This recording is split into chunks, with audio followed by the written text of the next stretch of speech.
বন্ধুরা দেখো, আজকের আমি রান্না করব মাছের তেল দিয়ে আর বেগুন দিয়ে ভাজা। তার জন্য আমি কড়াই বসিয়ে দিয়েছি আর কড়াইয়ের মতো আমি বেগুনটা দিয়ে দিলাম। কড়াইতে কিন্তু আমি কোনো তেল দিইনি আর তেল দেবও না।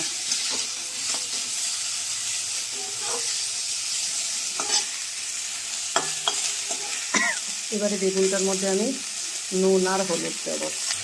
অল্প পরিমাণ মতো নুন আর হলুদ দিয়েছি, দিয়ে বেগুনটাকে একটু তেল ছাড়াই আমি ভাজা ভাজা করব।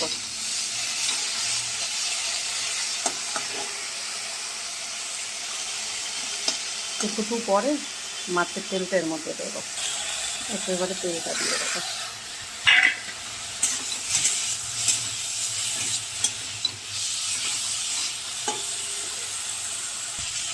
মাছের তেলটা কিন্তু একদম ফ্রেশ ছিল, আজকেরই বাজার থেকে আমি মাছ কিনে নিয়ে এসেছি।